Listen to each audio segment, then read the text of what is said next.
In the spring of 1871, a group of Apache families did something the frontier told them was impossible. They laid down their weapons, came to a United States Army post, and asked for peace. They were given rations. They were given protection. They began to rebuild their lives in the shadow of the fort. And then, in the gray hour before sunrise on the 30th of April, a mob crept up on their sleeping camp. And in a matter of minutes, around 144 of them were dead. Almost every one of them was a woman or a child. The men who did it would be tried and acquitted in about 19 minutes. This is the story of the Camp Grant Massacre, one of the darkest mornings in Arizona history, and the people history tried to forget. By 1871, the Arizona Territory had been bleeding for years. Apache raids and Army reprisals had turned much of the region into a landscape of fear, where every side lived with the constant expectation of violence. Ranches were abandoned, travel was dangerous, and a deep, grinding hatred had settled into the territory, the kind that stops seeing individuals and starts seeing only enemies.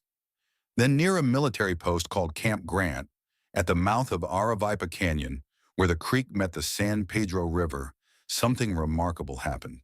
A band of Aravaipa and Pinal Apache, led by a chief the soldiers came to know as Escamizin, approached the fort, not to raid it, but to surrender to peace.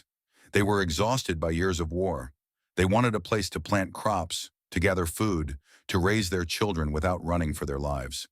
Hundreds of them settled near the post under a fragile understanding. Stay peaceful and be protected. For a brief window, it looked as if the endless cycle of raid and revenge might finally break. It would not last the spring. The man who held that fragile peace together was a young Army lieutenant named Royal Whitman. When the Apache came in, Whitman took them at their word. He arranged for rations. He put the men to work cutting hay for the post, paying them for their labor, and let the families camp along the creek. He counted them, learned their needs, and by every honest account treated them as human beings deserving of the protection they had been promised. Whitman came to believe these people genuinely wanted peace, and he said so in writing to his superiors. But to many in the territory, that made him a fool, or worse, a traitor to his own kind. Because out in Tucson, the mood could not have been more different. Raids elsewhere in Arizona were still killing settlers, and grief and rage were curdling into something that no longer cared about the difference between the Apache who raided and the Apache who had come to Camp Grant to be at peace. To an angry mind, an Apache was an Apache, and that thinking was about to turn murderous. Tucson in 1871 was a town living on its nerves. It was a place surrounded by open country, its citizens convinced that death could come out of the desert at any moment. Every fresh report of a raid, every wagon lost, every settler killed somewhere in the territory, landed in the same place, a growing conviction that the Army was doing nothing, and that the peaceful Apache camped at Camp Grant were somehow secretly behind it all. There was no real evidence that Escamizin's people were responsible for the raids. In fact, the timing and the distances made it deeply unlikely. But evidence was not what the town was running on. It was running on fear and grief and fury and the desperate human need to have someone, anyone, to blame and to strike back against. Rumors did the rest, hardening suspicion into certainty. And once a frightened town has decided who its enemy is, reason rarely gets a vote. Tucson had found its target. It was the one that was close, known, and defenseless. Powerful men in Tucson began to organize, forming what they called a Committee for Public Safety, a respectable name for what they were actually planning. They gathered weapons. They gathered allies. And the force that assembled was not a random rabble. It was organized, deliberate, and large, roughly 148 people in all. Only a handful were Anglo-Americans. A larger number were Mexican-American residents of Tucson, many carrying their own long and bitter history of Apache raids. And the largest group by far were Tohono O'odham, the Apache's traditional enemies, recruited as allies for the attack. Together, this coalition slipped out of Tucson and moved north and east toward Camp Grant, careful and quiet, timing their march so they would reach the Apache camp in the dark. They knew the Army might try to stop them, so they told almost no one. They knew the Apache men who could fight were few, because most were away from the camp. Everything about the plan was built around a single, cold advantage: total surprise, against people who were asleep and unarmed. They reached the camp in the gray hour before sunrise on the 30th of April, 1871. The people along the creek were asleep. There was no warning, and there was no battle, because a battle requires two sides who can fight. What happened at Camp Grant that morning was not a fight. It was a slaughter. In a matter of minutes, the attackers moved through the sleeping camp with guns and clubs. As many as 144 Apache were killed, and the detail that has haunted this story for a century and a half is this. Almost every single one of them was a woman or a child. The men of the band were largely away, exactly as the attackers had counted on, leaving behind the most vulnerable people in the camp. There was no mercy shown for age, for gender, for helplessness. The violence was close and personal and brutal. By the time the sun had fully risen over Aravaipa, the peace camp was gone, and the ground was covered with the dead. It had taken only minutes to undo everything the peace had promised, and the killing was not the end of it. When the attackers finally left, they carried away with them roughly 24 or more Apache children as captives.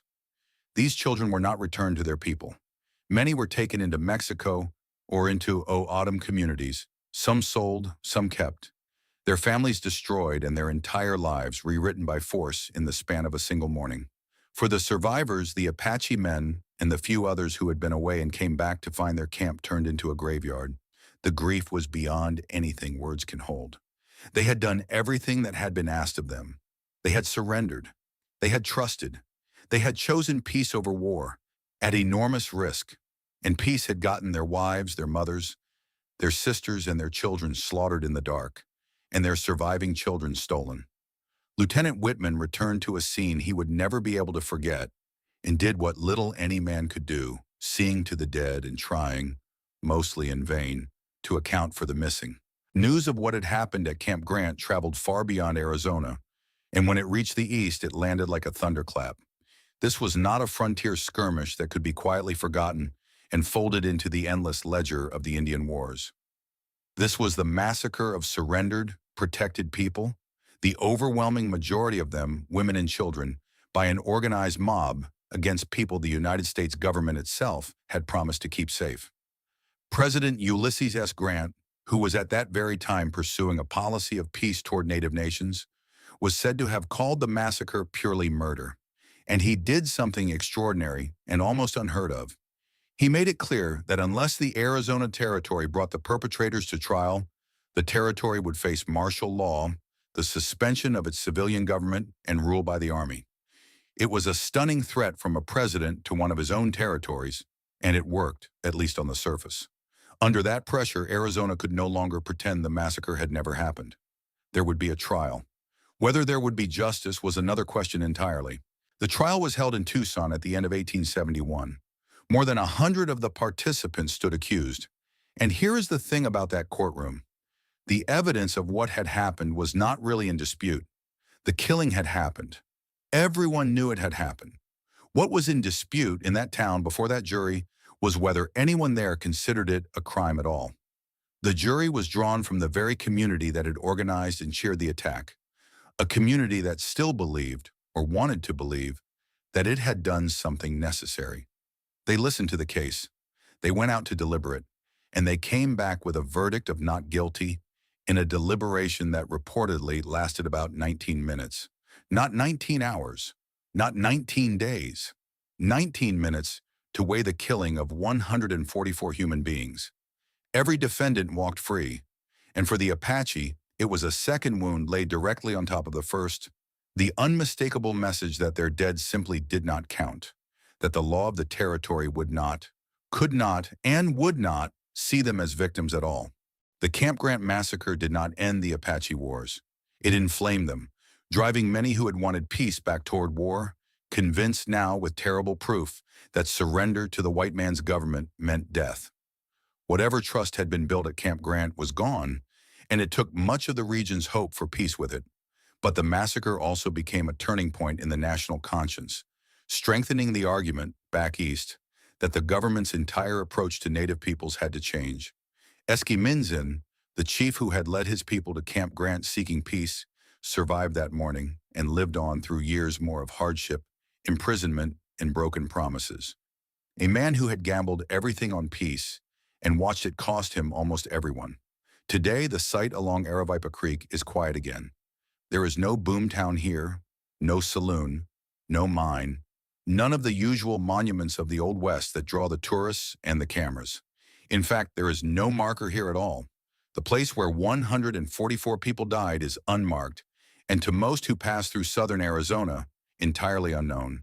What happened here left no ruins to photograph, only a memory that Arizona spent a very long time trying not to look at. But the story of Camp Grant is not only about the past, and this is what makes it more than history. The people who were attacked here have descendants, and those descendants are still in Arizona, still fighting for the same land and the same basic right to exist on it in peace. In 2021, more than a century and a half after the massacre, descendants of the Apache who died at Camp Grant stood in opposition to a massive copper mine proposed at Oak Flat, a place sacred to the Apache in this same stretch of Arizona, not far from where their ancestors were killed. To them, it was one more chapter in a very old story, an outside power once again deciding that Apache land and Apache memory could be dug up, traded away, or erased for someone else's profit. Their resistance made national news, and it drew a straight, unbroken line from that terrible dawn in 1871 to the present day. Because the lesson of Camp Grant was never only about one morning. It was about who gets to decide whose life, whose land, and whose memory matters. The frontier, it turns out, never truly closed. The Apache are still here, and they are still saying, this land and this memory are not yours to erase. It would be easy to file the Camp Grant Massacre away as just one more tragedy in a violent century and move on. But it deserves far better than that. 144 people, overwhelmingly women and children, were killed while under the protection of the United States government after they had done the hardest thing the frontier ever asked of anyone. They had chosen peace. The men who killed them were never punished. Children were carried off and never came home.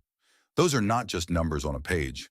They were lives, families, elders, and infants, a whole living community with names and histories and futures erased in the space of a single dawn and then dismissed by a jury in 19 minutes.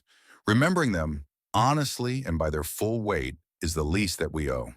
The frontier was not only outlaws and gold and gunfights at high noon, it was also mornings like this one, and the people who did not live to see the sun fully rise, and the descendants who carry that memory still.